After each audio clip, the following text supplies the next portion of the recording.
Bonjour everyone, I am your humble French tarot reader and deck goblin marine, and today I just wanted to chat. I wanted to chat about favorites for March and April. I know it's been ages since I've talked to you guys about the decks I've been enjoying, about what I'm including in my practice, and the more time went by, the more filming this video felt overwhelming because there are more decks I wanted to talk about and I wanted to share with you guys. Started to feel really overwhelmed because I was like, normally I film these videos monthly, but I missed March video and I missed April video, and now we're midway through May, and I was like, getting in my head about it. It's fine. Just show up as you are and just share.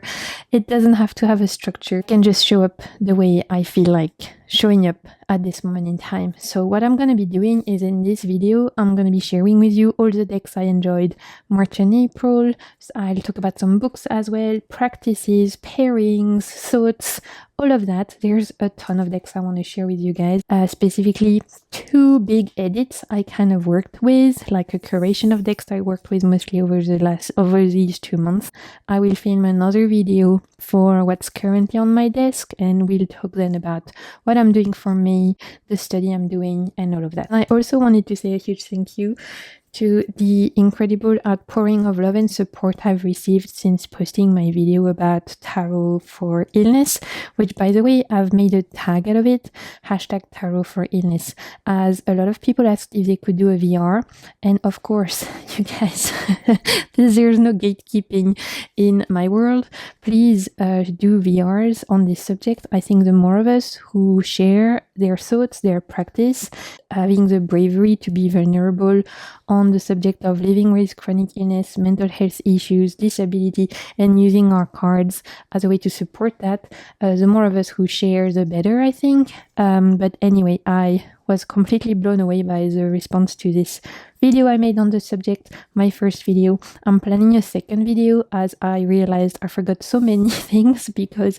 I had faced some technical issues at the time, which meant I had to refilm the whole thing, and in that process I lost a lot of my thoughts actually. So I'm going to make a second video sharing more things relating how I use tarot for walking the path of illness, for living with invisible disability, how the cards are anchors for me on this path. And I'll also share spreads that I use, like journaling prompts, a lot of like hands-on practical things, as a lot of you asked about that, and I'm very happy to again share. There's no gatekeeping on my hand. Whatever I can share to help anyone who's dealing with chronic illness, disability, mental health issues, physical health issues, whatever it may be. I want us to be a supporting system, a supporting community, and so I got you. So that's in the works, second video on that, and I just wanted to say thank you so much for the wonderful support. I was also very surprised at how many people watched the video that were not necessarily dealing with those issues, but were just curious,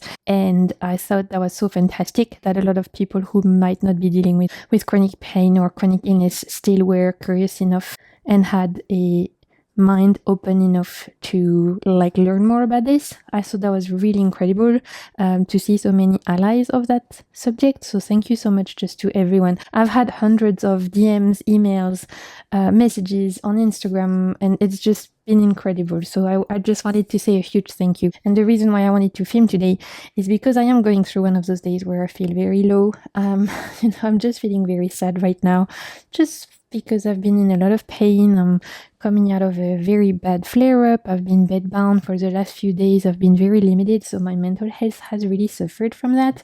And so as a way to cheer myself up, I wanted to film and share recent favorites. So we're gonna get straight in and let's do this.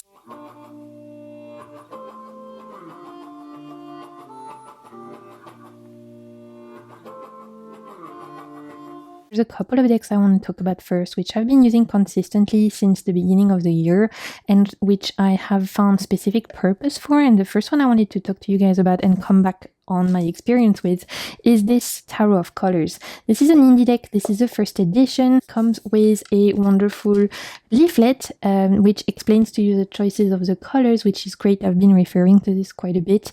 As the name suggests, Tarot of Colors, the whole inspiration behind this is colors. Look at these edges, you guys. Wow, this is amazing. Already my mood has improved tenfold.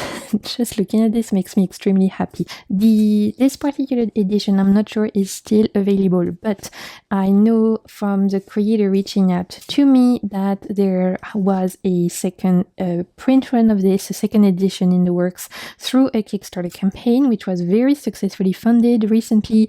And so there's going to be a second edition in the works where some changes were made to the artwork, and it looks even more beautiful, honestly. And so I was very lucky to get a message from the creatrix of this deck, who was so sweet. And so I think I'll be getting the second edition whenever the decks are being printed, sent to me, so I can share with you the differences. And obviously, as soon as that happens, you'll be able to get your hands on this deck. So I don't know if the first edition is still in print, but if you want this deck and right now it's not in print, then don't worry, because it's coming back in a new and improved version. But I absolutely have been adoring this deck. Look at this death card. Oh, I love it, you guys. It's so beautiful. So Tarot of Colors, as the name suggests, everything is obviously influenced by the color choices. The people are quite small in a vast, colorful landscape. The Page of Cups is probably one of my favorite cards. I love this color combination. And so originally this deck was drawn on watercolor by the Creatix Droter, and then they kind of like modified it a little bit digitally, but it's all handmade, you know. And so beautiful color choices. And the way I've been using this is the only white card, by the way. You have the Hierophant, which I think is so... it suits the Hierophant perfectly. This beige, almost like lack of color, feels very on point for the Hierophant. In my opinion, it feels like almost like a void, and in the Hierophant you have to enter the Hierophant temple with an open mind in order to receive, right? So this sense of void fits for me.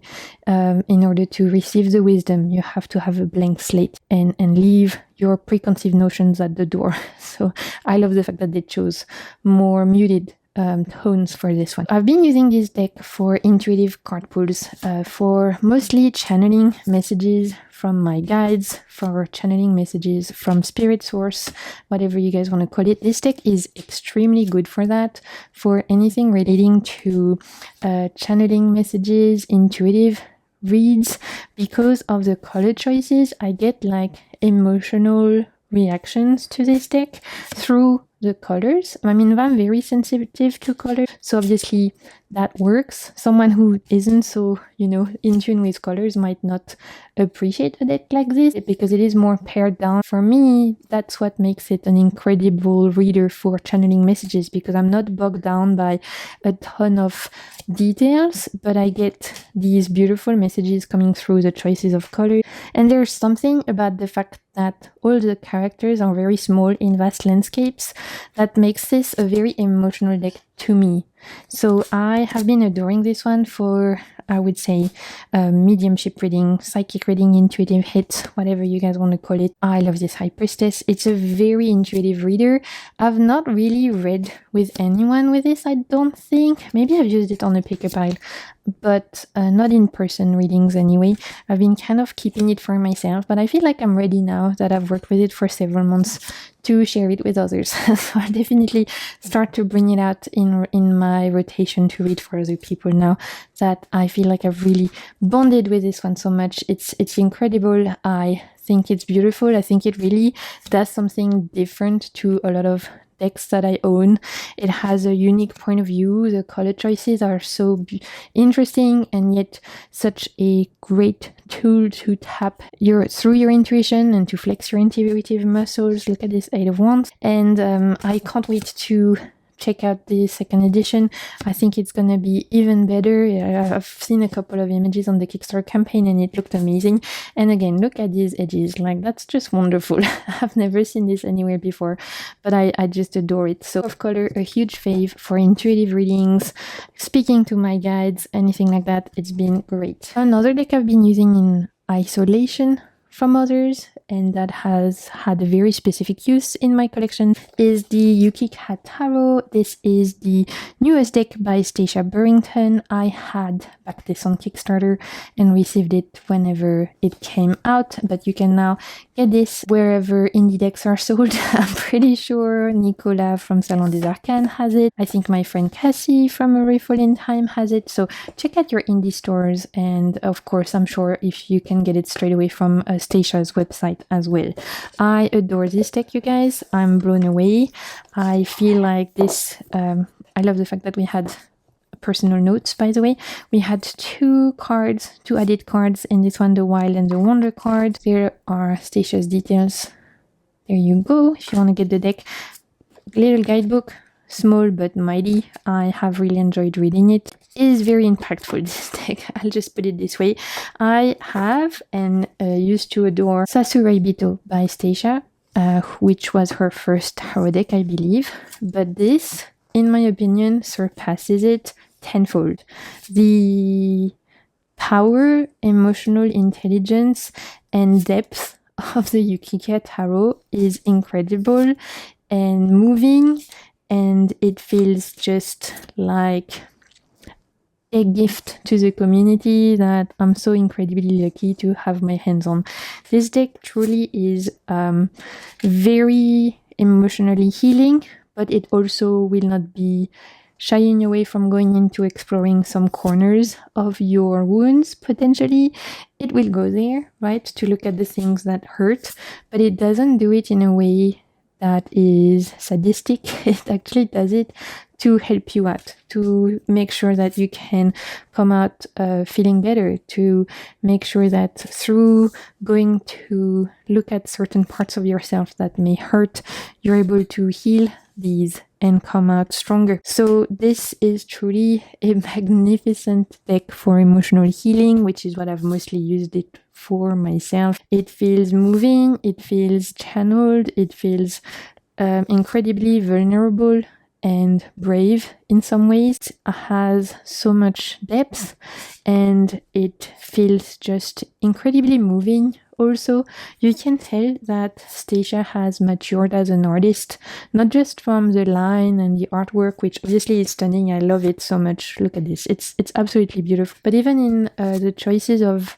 depiction, it just feels more mature than the Sasurai Bito. And the Sasurai Bito is amazing. It was one of my first indie decks, but there's something about this that feels like it's above, you know? And I'm just so incredibly grateful to have this deck. I could see this deck being part of my favorite decks of 2025 easily, because it's been a deck that has brought incredibly powerful readings for me when it comes to emotional healing. This Four of Cups, there's something really moving about this deck. When I feel like I do feel like today, where I feel sad, just, you know, I'm navigating some grief maybe. The Yuki Cat Tarot has been beautiful, but it's also been great on days where I feel bored and I need a kick up the butt, right? So it does both. I think this deck is both incredibly healing and also a bit of a cheerleader coach, in the sense that it will kick you up the butt when you need to be kicked up the butt. Very powerful and moving. And so I'm curious if any of you guys have had this, if you've been working with it, if you've been enjoying it. But for me, this is a standout so far. It's absolutely incredible. Look at this Nine of Swords. When you get stuck in the maze of yourself and you feel like you can't get out of it, right? We've all been there. And the only person that can get us out is ourselves. But in order to get out of that maze, we need to face our fears, take a step, maybe look within and act, right? It's just incredible. Before I move on to my mini deck edits, my curations, like the groups of decks I work together for different purposes, I wanted to take a moment to talk about books, because I had promised you guys I would come back specifically about this book when I hold it. I don't remember when it was. And this is The Library of Questions by Lida Pavlova. It's a book of spreads. I've tabbed the shit out of it. I've been putting spreads every week, sometimes even twice a week. So by now I've done a lot of these. I can report saying that this is an incredible book. If you're looking for cool spreads, I've really, really enjoyed it. What Lida has done is great. I mean, I really like Lida's work anyway. I follow her on Instagram. I have quite a few of her decks. I think overall, you'll see one actually coming up. Overall, she's a really interesting creator, and this is no exception. This one has magical spreads. It has practical spreads, it has self-care spreads, and seasonal spreads. And what I've been doing is I've been doing at least one spread a week, more likely 2 to 3. Sometimes I choose them with intention, sometimes I choose them like bibliomancy. I'll open the books at random and do it. The last one I did was actually one I tabbed. This one, the Honey and Lavender, which is linked to her tarot deck for Honey and Lavender. It's a spread to explore pleasure and wealth. I love doing it. It was very insightful. So I wanted to come back because I know a lot of you were wondering if this was worth it. And I can honestly say that this has been incredible. It has rejuvenated my practice. I normally love doing my spreads, but this year I realized that I also really enjoyed using other people's spreads because it saves me spoons that I can then spend on pulling cards. The spoons I don't spend creating spreads, I can spend on actually pulling the cards and using my decks. So really awesome book of spreads if you guys enjoy Lida's work, if you enjoy fantasy inspired things, magical things, witchy things. This is awesome. I don't do much seasonal things, and I find that it doesn't really speak to me much, the whole concept of the wheel, because I live on a tropical island and we don't have many seasons here. It's very, very hot or very hot, right? So the wheel of year is not a concept I personally love to work with, but if you guys do, there's a lot of great seasonal spreads here that are cool for all the solstices and stuff. Another spread book I've really enjoyed for my French viewers, which I know there's a lot of you, coucou. Sans tirage pour votre révolution personnelle. This is by Bella Izmiri. I think this author has created a few books of spreads. This is one I've had for years, and look, my edges can attest. And I used to use it quite a lot, and then I put it on the side, but I'm back on it recently and I've been really enjoying it. So the whole first part of this particular book, there's a lot of exercises regarding meditation and chakras, and you have spreads around that. But my favorite part, and the part I've really enjoyed, are all the spreads around the full moons. So there's spreads for new moons, spreads for the full moon. So here you see full moon in I was gonna say full moon in fishes. Oh my god, you guys. Brain fog. Okay, I'm sorry, Pisces. And the worst thing is, inside real astrology, I am a Pisces, because in like Western astrology, I'm an Aries, but in true sky astrology, I'm a Pisces. So when I say fishes, I'm actually insulting myself, you guys. Anyway, full moon in Pisces, full moon in Aries, etc., etc. You have one for the new moon as well. And then a really cool one I've loved is that she has created spreads for each of the major arcana, and that's awesome.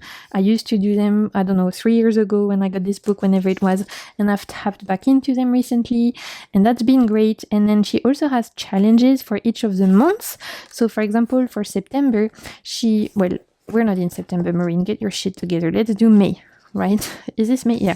For May, you can see day 1, day 2, day 3, all the way to day 31. She has a question that you can ask your cards about.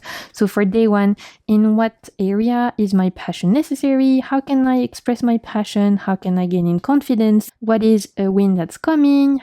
What do I need to embrace without waiting? What should I be wishing for? What is my heart desires? What change do I need to do quickly? Every day you get a question that you can either journal about or that you can pull cards on.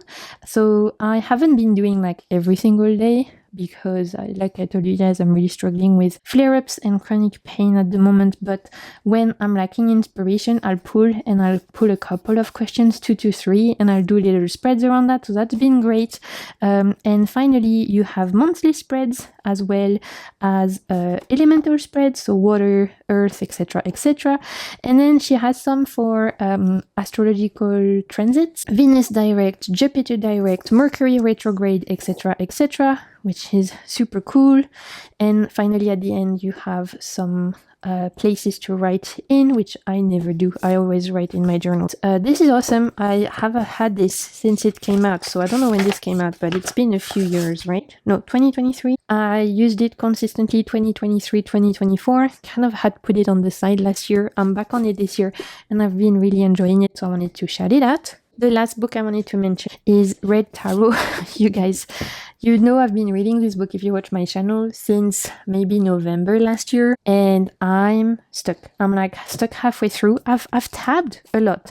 I have definitely been, I've taken notes, I've highlighted. I'm doing pretty good. I'm halfway through, but I'm going through the biggest slump right now, the biggest reading slump. That's whether it's for tarot books, spiritual books, even fiction books. Last year, I read over 100 books. I think towards the end it was like 120. This year, my dopamine is fried. I can't focus, you guys. Struggle to read. I'm going through the biggest reading slump. So I'm halfway through. I can't fully express my opinion, but I didn't want to come back because it's been months, and I know some of you were asking me in DMs and stuff. This is a very dense book. It's super interesting. It's incredible. The view of decolonizing, our view of tarot, is extremely interesting.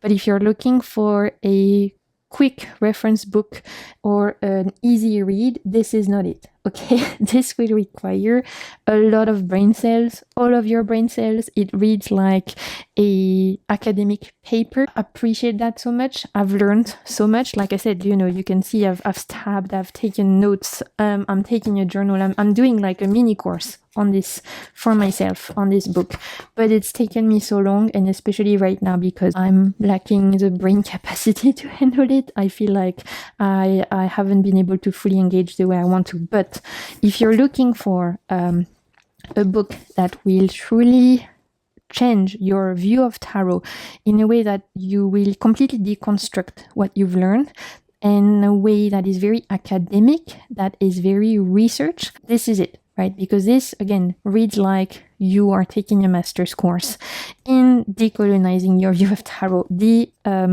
For example, the bibliography is so many pages. That should already tell you, right? Look at all the bibliography. For every single chapter, there's maybe 30 books that are referenced. So that tells you how researched this is. There's so much in this. It's incredible, but it's very intense and very dense. So I'm going to continue. This is probably going to take me all year, you guys, to finish. But I'm determined to push through because there's so much valuable information here, and when I finish I'll do a full review for you guys. I just wanted to say, I'm continuing. It's hard, it's challenging me also because English is not my first language, and whilst I consider myself fluent, there are still sometimes words here that trip me up, and I'm like, oh wow, I would have never thought to use language this way. But then there's also some concepts here that truly challenge me in a great way. Give you a glimpse of how incredible this is, but how in-depth it is, and how much time you need to sit with every single chapter. Like, this is not a book you can read on Audible whilst you're doing your chores. This is a kind of book where you're reading a chapter every few days, and you sit with it and you take notes and you let it marinate, and then you come back and you highlight, and then you challenge yourself. And like, this probably could be a book you read over even a couple of years if you want to make the most of it. But to give you an example, for the Page of Swords, the author Christopher Marmolejo says that there is no homogeneous hegemonic interpretation when reading tarot daily. It is a book whose pages are constantly shifting, new meaning always being made. To be in this dynamic state of curiosity is learning to make language communicate the truth of our many selves. Obviously, it's going to take me some time to finish it. But if there's anyone who's still on the Red Tarot train, let me know. We can motivate each other. This would have been a great book to do a book club about. This would be a great one to chat with community about, I think. Anyway, that's it for books. Let's move on to my deck edits of the last few months. Our two main edits for the last few months I want to chat about, and again, none of these are ones I'm using for May. For May, I'll do a separate video on what I'm doing, but for February, March, and April, kind of 2 to 3 moods. My first big mood was Earthy decks, Wisdom of Nature. These are kind of like, this is a mood I'm often in, but particularly then I was feeling that very much. And so there's definitely a few decks that I've been using in this category of earth decks, earth wisdom, nature deck, nature's wisdom. And you guys, are you ready? There's a lot. It won't even fit in my, I don't think it's gonna fit. Is it gonna fit? I don't think it will, you guys. One more. There you go. These are all the decks I've used as part of this edit. So let's get into it. This is about vibes, and whilst some of these decks go perfect together, it's not really about aesthetics, it's about feeling. And all of these decks resonate in a way that is truly connected to earth, to the body, to nature, looking at nature as a way to channel spirit, as a way to reconnect with ourselves, as a way to heal ourselves, as a way to connect back to Gaia. And so all of these to me feel like they belong in the same family, and I really felt myself called to use these kind of decks since pretty much the beginning of the year, and even more so in like March, April. So here we have My Friend Fire, which is an oracle deck by Mary in the Sky. Here we have the Pacific Northwest Tarot, which I think might be out of print now, like super recently. I found that if you see it around, grab it, as I don't think it's coming back, I've heard. Anyway, I don't know. Let me know if you guys know. This is a gentle tarot by Mary in the Sky, with the same creator as My Friend Fire.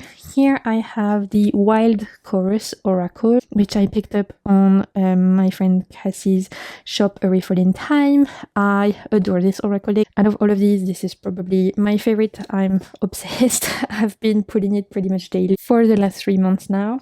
This is Discovering Beauty Tarot. Discovering Beauty Tarot by Sophia Litwack. This was a Kickstarter, and this is Magic Flowers Oracle, and I got that on Artisan Tarot.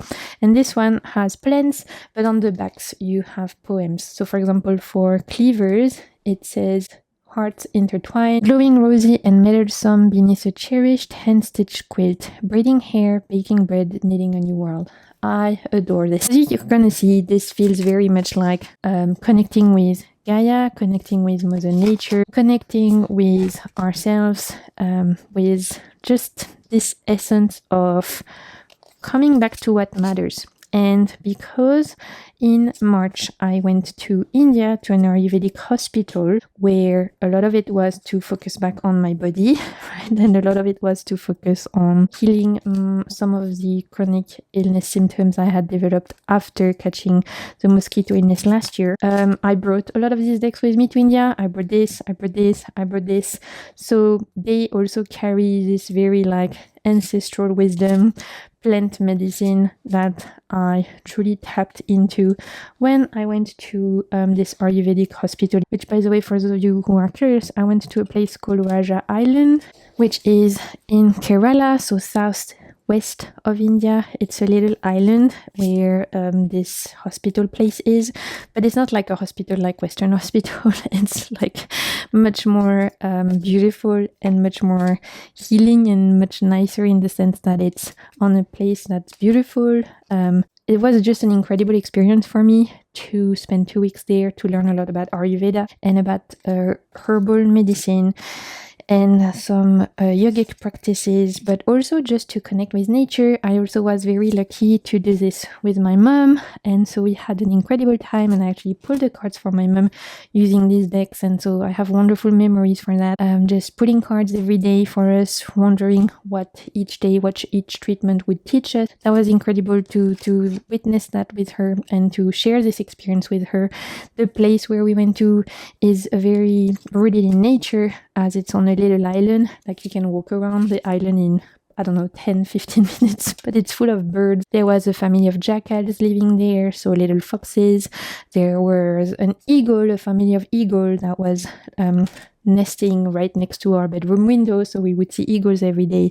There were crows, there were hummingbirds, there were just so many kinds of birds, like so many animals. Incredible. I spent the whole time talking about herbal medicine and plant medicine and learning more about plants and animals, spirits, and even like Hindu divinities and deities that I didn't really know about, but that was super interesting, obviously, especially as someone like me who's super curious and passionate about mythology. I'm not the most well-known in Hindu mythology, so that was incredible. So anyway, all that to say, all of these decks feel incredibly healing, incredibly rooted. They target what matters most, right? And in this day and age of chaos, of being bombarded by information, the news, AI stuff, wars, just everything, viruses, like, it's a lot. And so using all of these decks has been incredibly grounding to me, whether I've used just this one on its own, whether I've used them in tandem, whether I've used all of them together, it doesn't matter. They all feel like they belong in the same world, and they all tap into this essential wisdom which is connected to nature, which to me is incredibly healing and just nourishing. So absolutely adore all of these. Like if you had, just in case you guys, maybe you're on a budget, you don't know which one to get, the Wild Chorus, I cannot recommend enough. It's an indie deck. It has amazing images. It took a couple of sisters, I believe, years to create this. It is incredibly healing. It's empowering. The guidebook is really profound. This will meet you where you are in a way that is very vulnerable, raw. It will not bullshit you with love and light. It will tell you exactly what you need to hear, but it does so in a way that feels rooted, that feels anchored in profound ancestral wisdom, ancestors of the land. If you like to work with the land as spirit, ancestors of the land, if you like to work with nature in a way that feels like spiritual, if nature is your church, then this deck is for you, my friend. This is incredible, and it just is so supportive and magical. So if I had to recommend just one, then it would be this one. But obviously, they're all amazing. And in terms of tarot deck, if I had to recommend just one tarot deck, obviously the Gentle Tarot. You guys know I love this tarot deck. It's really good. I'm actually super bummed out I missed the seed. I don't know what happened, you guys. Sometimes I miss Kickstarter. Mary had done a seed edition of this deck because I've started seeing people talk about it and share their copy, but I hadn't even seen the Kickstarter for it. So I don't know what happened, but I would love to pick it up. So I don't know if my friend Cassie is going to stock it at Raffle in time. If she does, I would for sure love to pick it up because the new version, the seed edition, looks incredible. I feel like I went too quickly on these two, so I wanted to give them more of a time to shine. This is Discovering Beauty Tarot by Sophia Litwack. It's a really interesting deck. I backed this one on Kickstarter. I can't show you every image because there's a lot of nudity in this one, even though it's done very tastefully in my opinion. This is a very elemental deck, interesting in the line work. I have massively enjoyed the guidebook with this one, which I found really healing. Sophia has written in the PDF guidebook, so I've mostly been pulling from that for myself and using this deck with the guidebook, because you guys know renamings, especially when it comes to court cards, sometimes trip me off. I have kind of relied on the guidebook, but that's also because I adore what Sophia has to write, so that's mostly because I've been enjoying reading what she has to say. It's incredibly moving and very elemental. It feels, this deck requires you to pause, I think, right? Maybe it's because I'm so comfortable using the Pacific Northwest Tarot or the Gentle Tarot, but I could whip them out and read for anyone with these other two decks, like the Pacific Northwest or the Gentle Tarot. With this one, I don't feel comfortable yet because it kind of is a deck that asks me to pause. This is a kind of deck where I don't do big spreads with. I only do maybe three cards at once, and there's a lot there to dive into, but I am really enjoying it. It's just taking a little bit longer to feel like I'm comfortable with it, if that makes sense. But that's also a good thing. Sometimes I like when decks ask me to pause, tap into my Taurus moon, and decks that are going to ask me to sit down and pause and stop and integrate. And this deck does that beautifully. It's really gorgeous. And I have really been enjoying using it mostly in conjunction with the guidebook. So I wanted to come back on that, as I feel like I didn't do a good job previously on telling you how I've been using it. The Magic Flowers Plant Ally Talisman Poetry. This is great, you guys. This is awesome. Really have been enjoying using it in the last few months. On every single card, you have an image, like an engraving, and on the back, you have a poem, and I find every single one incredibly moving. I love the plant chosen. Not all of them are familiar to me in the sense of they don't necessarily belong to my ecosystem, but a lot of them feel universal, like thyme or fern. I feel like no matter where you are in the world, you'll be able to tap into that. Not every single card, again, has plants that is local to me, but I haven't found that it stops me, whereas some other decks might. I love the color choices, and you could obviously work with the colors as well. I love the fact that there's just such a variety of plants, some that are poisonous, some that are healing, and it's an incredibly moving deck. There is an accompanying guidebook, or book, I should say. It's not a guidebook. It's a book from the author sharing their experience. I'm not sure, actually. Like, I know it's a book that you can buy with this, but it's not a guidebook. So actually, if you guys have the book, please let me know, because every time I go on Artisan Tarot, I'm like, should I pick it up? Because I do love this deck so much, but I don't know if the book is worth it. And adding a book to my order when it's something that's shipped from America suddenly makes my shipping costs a lot more expensive. So I would need to be sure that the book is worth it for me to invest in it, because sometimes shipping is even more expensive than the cost of the book, you know. So please let me know if anyone has a book that comes with this. Let me know in the comments what you think of it. Is it worth it? What is it? Is it more poems? Is it like... Does it read like fiction? I'm really curious. I haven't found much about it online in the sense of any reviews or anything, so let us know in the comments, anyone who can advise. Moving on, the last two decks in my Earthy Wisdom, Earthy mini edit are the Pressed Flower Tarot by Celeste Time. This is an indie deck, and the Faceted Garden Oracle by Claire Mack, also an indie deck. I don't think I had any mass market decks in this whole edit collection, you guys. I'm sorry. I'm working with a lot of mass market decks in May, so my next video will be sharing a lot of mass market decks. Share this in a haul maybe in March. It is incredible. Another one I've been adoring. We have an extra card, the full again, like a card 22. I don't use extra cards, you guys. I like my decks to be 78 cards, but if you like that, that's cool. The guidebook is great. It's small, but it does tell you which plants are on each card, which is incredibly helpful, because as you're going to see, Pressed Flowers Tarot is all about pressed flowers, and so knowing which flowers were chosen for each card really helps to connect with the deck. Here are the backs, and this is linen cardstock, and to match as a pair, I've been using it with the Faceted Garden Oracle. Like I said, this is by Claire Mack, and these two together, whilst again, aesthetically, maybe they don't make sense the most. Although for me, I find them beautiful together. Like, it's the mood, it's the energy, it's the egregore. They both talk about ecology in their transmissions, not necessarily in the guidebook, but in what they give me. When I read with them, they talk about tapping into nature as a way to reflect what's going on within myself. If you guys have watched my video for Tarot for Illness, where I share how I use the cards to connect to my body and to my chronic pain, then you know what I'm talking about.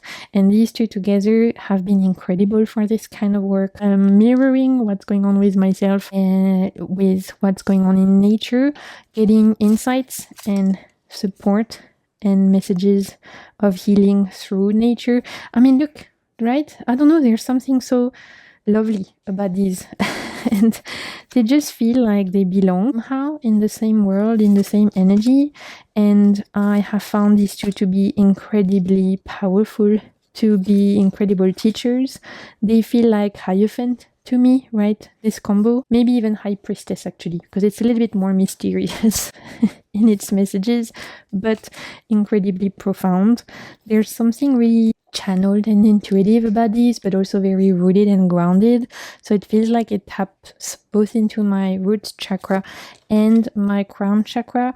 I think this deck by Celeste is incredible. It has taken years to create. You can tell it was a labor of love. Each flower chosen, each flower dried with love, with care, with support, placed in order to make sense. And these are not just random flowers. It's everything done with attention.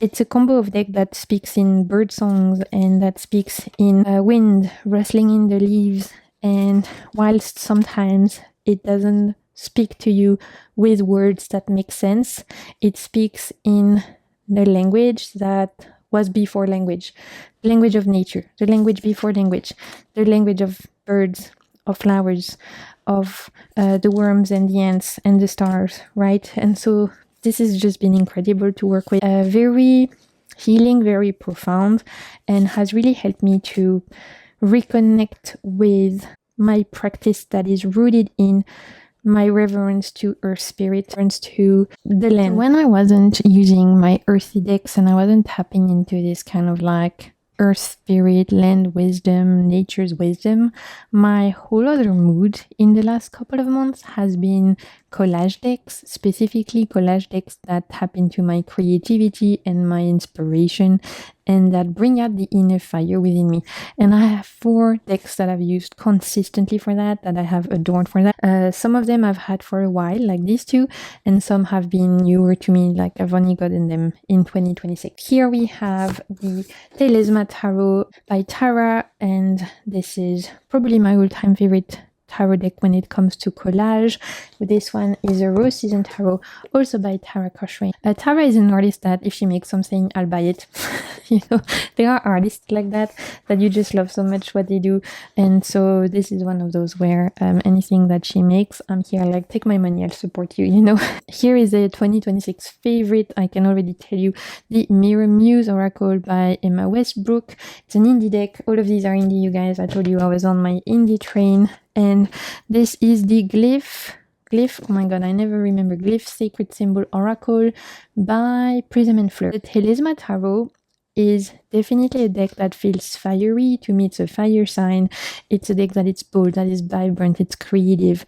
It's a kick up the butt. It's there to remind you you're that bitch. It's there to help you relight your inner fire when you have forgotten. Aries, Sagittarius, or Leo deck, it's vibrant, it's fiery, it's powerful, it's gonna kick you up the butt, it's gonna relight your inner fire, it's gonna bring back passion into your life. I adore it for creativity, inspiration, passion kind of reading. It's wonderful and I adore it so much. Obviously, as you can tell, pairing it with the Mirror Muse, I mean, delightful. I think they look amazing together, and the Mirror Muse is great. It is very inspirational to me. It has wonderful artwork. The guidebook is really well written. It's a little bit fantasy inspired. It has different families, like different categories for each of the elements. So it's broken down by elements: water, air, fire, earth and spirit, and I have used them together. I've used the Mirror Muse also on its own a lot for daily card pulls, for at night, you know, writing poems, writing my own meanings, and I've used this a ton, particularly the Mirror Muse. It's been one of my most used of the last few months. It's constantly on my bedside table, and I have journaled with it. I've written poems with it. I've written my own meanings with it. I've paired it with so many decks, not just the Talisman. I've used it on its own. It's definitely a huge favorite, another one that you can expect to see in my favorite decks of 2026. The Glyph Oracle is a deck I've had for ages that I never really bonded with until this year, where somehow I was called to pull it up again. And this is something I've learned with myself, is that sometimes past Marine will buy decks for future Marine. And that's okay. And I need to trust that even if I buy a deck and I don't use it immediately, I need to trust and wait and not get rid of it, because somehow future Marine will benefit from it. And it has happened to me so many times now, where I'll buy a deck and when it comes, I feel like it's not right now, but one day will come and suddenly it's the perfect deck that I needed for that time, and it's a deck I might have had for 3 months, 6 months, 1 year. Right? So now I used to be really berating myself for not using a deck immediately when I got it, but sometimes I didn't feel like it, and so instead of just trusting my instinct, I would get rid of the deck being like, well, you're not using it, so you should get rid of it and, you know, give it away, pass it on, trade it, or whatever. And then I would always regret. So now I've learned to sit with it. If a deck calls to me, I need to trust that it's because it will be exactly the deck I need at some point, even if that some point is not right now. And this was exactly the case. I think I got this maybe early last year, didn't touch it for like 1 year. Maybe I looked through the images, maybe I did one card pull and I was like, it's pretty, but nothing more. This year, I can't stop, you guys. I can't stop, won't stop. I'm obsessed. These cards feel like portal to me. They feel incredibly channeled. I think the artwork is stunning. I love the keywords. I love the choice of different symbolism. I love what the guidebook has to say. I have been using it for myself. I've pulled cards for others and it's been incredibly on point. Like I've used it for a few friends and it was like just one card was enough and it said everything. You know, when you pull one card and you're like, this is it, this is exactly the message you need, you don't need one word more, it's perfect. This is that. It's incredibly potent, this deck. It feels like stepping into sacred portals. It feels very liminal. It feels like you can tap into past lives, into Akashic records, into other... You know, with this one, the best way I can say it is like time feels more fluid using this. Like you can almost see time as like ripples and you can access the past and the future in a much more easier way. So you can do divination with this one and it's also accurate. You can look at the past with this one and it will tell you exactly what was the tea. You can put it for daily guidance. It feels like it holds the ability to navigate through time and jump through time with ease. And so through working with this deck, you feel like you can step into portals easy, right? I don't know if I'm making sense, you guys. Some of you might think I'm crazy, but some of you, I know, whoever will get it, will get it. And lastly, I want to talk about the Rose Season, which is Ara's latest creation. I had backed this on Kickstarter because, like I said, one of the artists that when they make something, I'm like, here's my money, please take it. I'm here, take my money. I should make a video, probably. Are you guys interested? A video about the artists that I love? Like, let me know. I feel like there's definitely a few that whatever they make, I'm like, here's my money, please let me support you. Very different. Whilst it's the same creator as the Talisman Tarot, obviously you would think maybe same creator, you know, same, both collage decks, they have very different egregores, very different energy. This one is a fire deck, this one is a water deck. I mean, even the backs, right? It's giving Venusian, this one is giving more solar energy, this is giving Venus and the moon, this feels more, I would say maybe yang, this feels more yin, this feels more masculine in energy in the sense of like active, this feels more feminine in the sense of more receptive, right? This is an emperor, maybe a wands, king of wands, queen of wands, this is a high priestess, and maybe a queen of cups, right? So very different vibes, very different energies, and both wonderful. Very different ways I use them, both amazing, both inspired by Thoth, as Tara always uses a Thoth system. So you'll see in her guidebooks, you have the Golden Dawn titles, and instead of temperance, we have art. And you guys know I'm not a Thoth girly, but with these decks, I am. With these decks, I could be. I love this Emperor card, you guys. I don't know. It's so cute and sweet and makes me want to cry. This is very healing and emotional and kind and beautiful. It helps me tap into a more Venusian kind of Aphrodite energy. It feels more so connected to the divine feminine, and it is less creative and maybe more emotionally in tune and intuitive. Again, let me know if that makes sense. Hopefully it does. Look at this Queen of Swords. I mean, come on, right? You get it. You get it, you guys. Just this card gives you a perfect representation of this deck. So all of these have been incredible.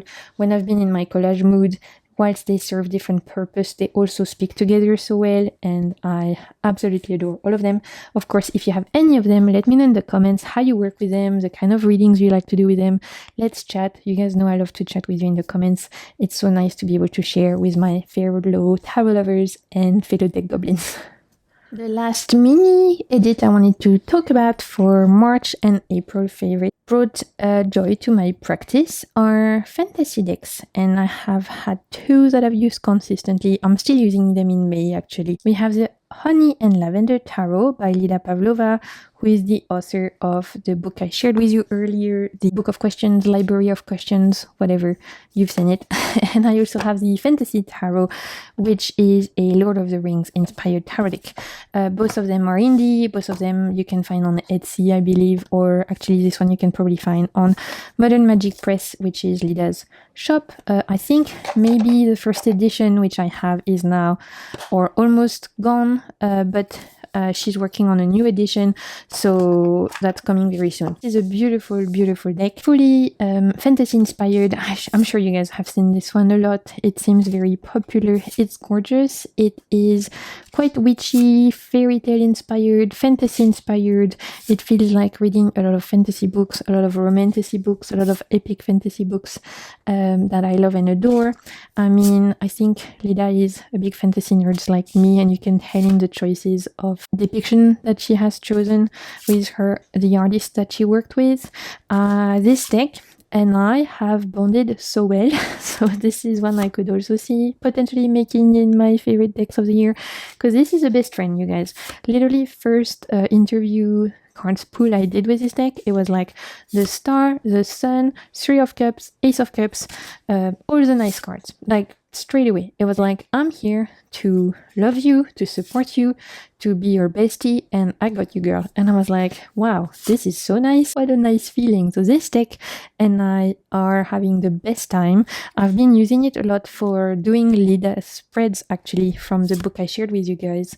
All of her like magical adventure fantasy kind of spread from hers I've done using this deck, and I love it. Like I said, there's a little bit of fantasy, a little bit of fairy tale. It's R.W.S. Smith inspired. It's very witchy, but it feels like it pulls from both the maiden, the mother, and the crone. There's something very magical and inspiring about this. It's creative, it's beautiful, and also has some interesting depictions. I mean, look at this. I love this. The one thing is that right now I'm filming it bright day so you can see it clearly, but sometimes when I'm using this at night, and that's just because of the color scheme, sometimes it's a little bit hard to see the details, but that's because I do a lot of my card pulls at night, and it's stunning. I mean, look at this strength card. I love it so much. I love the color palette, the purples, the reds, and I've actually found the perfect match for it oracle-wise, but because it's something I discovered in May, you guys will have to wait for my May video to find out what it is. Just to like leave you on a cliffhanger, but I adore this. The last deck I wanted to talk about is this Fantasy Tarot. Originally, this is a deck that I had backed on Kickstarter because it's inspired by the Lord of the Rings. This is a theme and a world that I love so much that I was like, for me, this is the best Lord of the Rings decks I've seen so far, and I've been looking for a deck like this for years. So I don't normally back AI decks on Kickstarter. This was my one exception because I just adore this deck so much. Like, I adore the world. I adore what Andy has done, who's the creator. I have some extra cards in there. I've put it back in order because I'm planning to do a little reel for Instagram. So it's inspired by the movies, obviously. What I appreciate is that whilst this is AI deck, Andy has been very open. It says on his Etsy, he never hid it. It was on his Kickstarter page, everywhere. He was super transparent about his use of AI, which I really appreciate, because like I said, I don't normally back AI decks on Kickstarter. This was my exception. I adore this, and I appreciate that we can make our own decision, right? Because you get the information. Whereas I've seen so many decks now on Kickstarter which obviously use AI, and yet the creators don't tell you. Andy was always and is always very transparent. I know he's done a second campaign recently, I think the Solar Punk Tarot or something. Again, very transparent about the use of AI. It's I think it's really awesome. So I love this deck so much. I have been using it all the time. Like I said, I've put it back in order because I wanted to do a little reel for Instagram, but it's fully inspired by the movies, and I've been looking for a deck like this for so long, and I have a few Lord of the Rings decks, but I'm sorry, they're not that good. They're not that pretty. They're not that you know, they don't give me the vibes that the movies do, and this one does. And I watch the movies all the time. I can do several rewatch a year for sure. So a deck like this is just great to me. I know it's not going to be for everyone, obviously, but to me, it's awesome. I have been having so many great readings with it. I read with it for friends, actually, who are also Lord of the Rings fans, and they loved it. It's really well chosen, the characters. The guidebook has Tolkien quotes, which is awesome.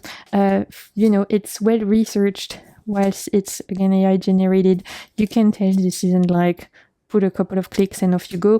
So there's research there. It references some iconic scenes, iconic moments of the books and of the movies. Again, I know it won't be for everyone, but to me, this I adore it. I need to find one of my other favorite cards, Seven of Swords. Look, it's awesome. This deck actually helps me to look at tarot in another way. I also wanted to find another one. Look, Ace of Coin, so good. And another huge favorite, look, Five of Coins. Yeah, I mean, my Tolkien lovers, my Lord of the Ring lovers, you know, you'll recognize a lot of the scenes. And if you enjoy this world, I think you'll enjoy this. What to say, I backed the first edition of this. The second edition, which is this one, was kindly sent to me by the creator. All of the other ones I paid with my own money. I try and tell you guys when I get sent stuff for review. So yeah. This one I was sent, but I backed the first one myself. Everything else I paid for myself. Let me know what you guys have been using in the last few months. I will make, like I said, another video for May because the mood has switched. You know, I was on my earthy, collage, and fantasy bandwagon. For May, we're switching gears. And there'll be a lot more mass market decks in May as well. So if you guys want to see that soon, definitely stay tuned. I hope everyone is doing good. Thank you for hanging out with me because I actually feel a lot better talking to you guys now, looking at my decks, sharing with you what I've done. My mood has massively improved. So thank you for helping me. Thank you for lifting me up. Until next time, I'm sending you so much good vibes and keep navigating the waves of your soul. Bye.